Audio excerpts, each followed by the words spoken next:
Jivail Golf Club à Crozet vous présente Côté Green. Jivail Golf Club, à seulement 15 minutes de Genève.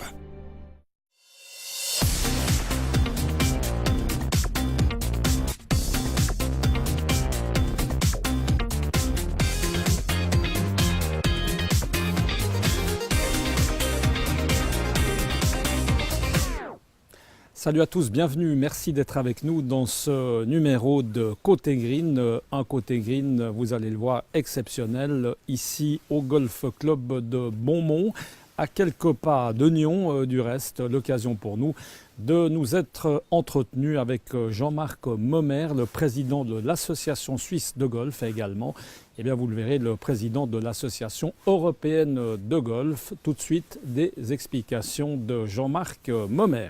J'ai passé mon enfance à Cran, donc, qui est un des endroits mythiques du golf en Suisse, où on peut dire vraiment que le golf fait partie de la vie de tous les jours.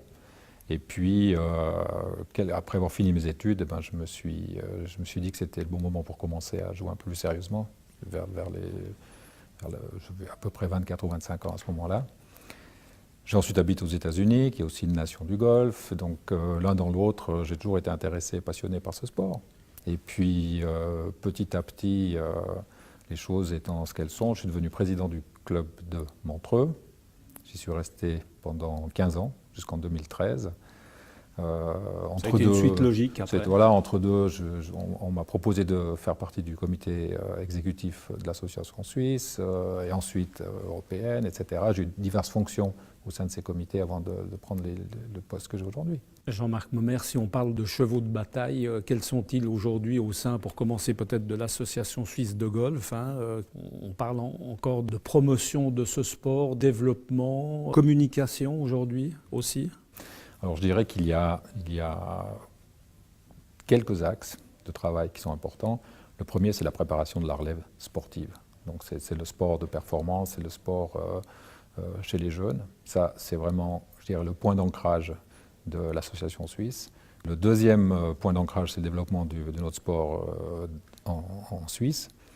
C'est un sport qui est pratiqué aujourd'hui par 88 à 89 000 licenciés, auxquels il faut rajouter à peu près 20 à 30 000 personnes. Donc il y a à peu près 120 000 personnes qui jouent au golf aujourd'hui dans notre pays, ce qui représente pratiquement 1,5% de la population. C'est bien? C'est bien, c'est peu en comparaison européenne.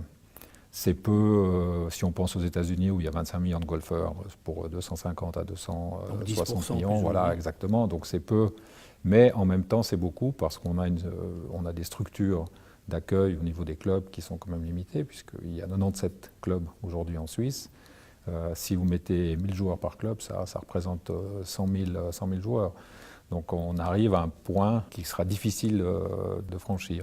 L'autre aspect qui est très important, c'est la communication. Dans le golf, on s'adresse à diverses populations.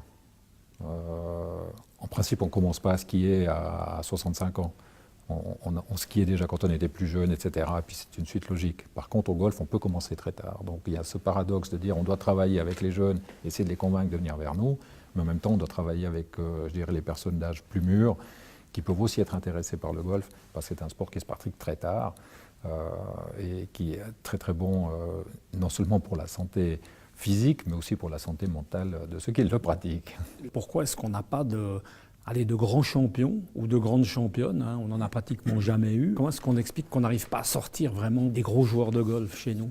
Alors, je pense qu'il faut d'abord faire un pas en arrière et se projeter un petit peu dans la société dans laquelle on vit aujourd'hui, où on se rend compte qu'au niveau de la jeunesse, il y a de moins en moins d'intérêt, pas tellement disons, il n'y a pas un désamour pour le sport proprement dit, mais il y a un désamour pour le sport organisé, pour le sport associatif.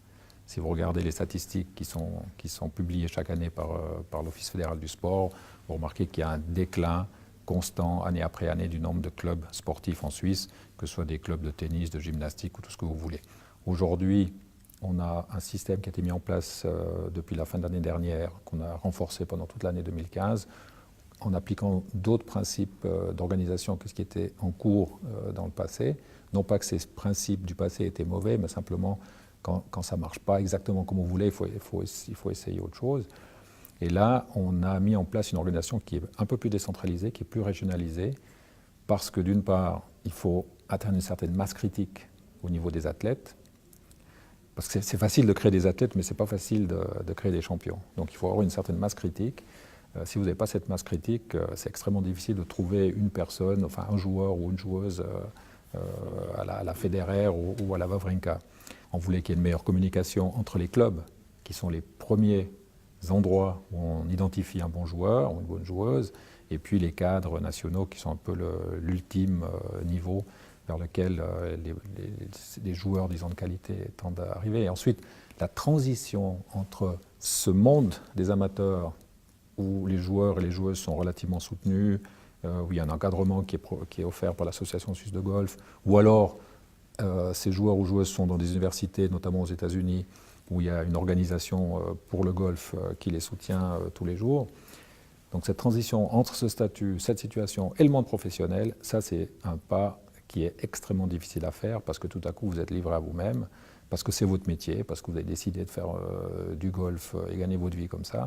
Et là, à l'association, on s'est beaucoup posé cette question, notamment avec l'aide de Paolo Clerici, qui est notre nouveau directeur sportif, afin de savoir qu'est-ce qu'on peut faire, qu'est-ce qu'on peut mettre en place pour donner un coup de main à ces jeunes. Et aujourd'hui, chez les hommes, au niveau professionnel, on a un joueur qui s'appelle Benjamin Rouge, qui a terminé deuxième du Golf Pro Tour, qui a gagné 3 fois cette année, qui a donc sa carte pour le Challenge Tour l'année prochaine. Et ça, c'est un grand, je dirais une grande réalisation, un grand succès. Et puis on a une jeune femme qui s'appelle Fabienne Albon, qui a très très bien joué en 2014, qui a une année, je dirais un petit peu de transition peut-être cette année, et qui est pour l'instant qualifiée pour les Jeux Olympiques de Rio. Donc elle est dans la liste, les fameux, le top 60, les 60 meilleures joueuses du monde pour aller à Rio. Alors c'est vrai qu'on connaît peu ces joueurs, ces joueuses, mais en fait c'est quand même une réalité dans laquelle on se bat et puis on essaie de faire avancer les choses. Les Jeux Olympiques ne vont pas créer de nouveaux golfeurs, mais par contre ça va être une vitrine. On espère beaucoup que la télévision, notamment en Suisse, qui est très peu présente dans le golf, à part votre chaîne bien entendu, fasse un peu un effort et retransmette un certain nombre de tournois. Par contre, en 2016, l'Association suisse de golf va saisir l'occasion des Jeux Olympiques pour lancer une campagne de promotion du golf qui va commencer en principe vers fin avril. Ce qu'on aimerait faire, et ça a déjà été amplement communiqué auprès des responsables des clubs, c'est de créer un mois du golf qui serait le mois de mai. Et ensuite, il y aura une campagne de promotion qui va durer pendant toute la saison, avec des concours, avec des clubs qui ont des programmes particuliers, spéciaux pour accueillir les nouveaux. On va faire également un concours sur le modèle des Jeux Olympiques pour les golfeurs existants. Et puis on va également faire un effort tout à fait particulier pour essayer d'attirer dans les clubs qui sont intéressés les écoles qui sont à proximité. Donc il y a une sorte de travail sur ces 3 axes qui va être entrepris, mais ça ne va pas seulement être en 2016, ça va se dérouler, j'aimerais dire, de Rio à Tokyo, si on veut. Et on espère beaucoup qu'à l'issue de cette campagne, qui aura lieu dans les journaux, à la radio, enfin partout, etc., avec le concours des clubs, qu'on arrive à, si vous voulez, travailler un petit peu sur l'image d'un côté, et puis d'un autre côté, de renforcer un petit peu les clubs qui en ont besoin, puisque forcément les clubs, les parcours, c'est le cœur du sport. Voilà, merci beaucoup en tout cas à ce magnifique club de Beaumont de nous avoir reçus. Merci également forcément à Jean-Marc Mommer d'avoir trouvé un moment parmi ces nombreux rendez-vous pour nous recevoir. On se retrouve le mois prochain pour parler de la petite balle blanche. À bientôt. Ciao.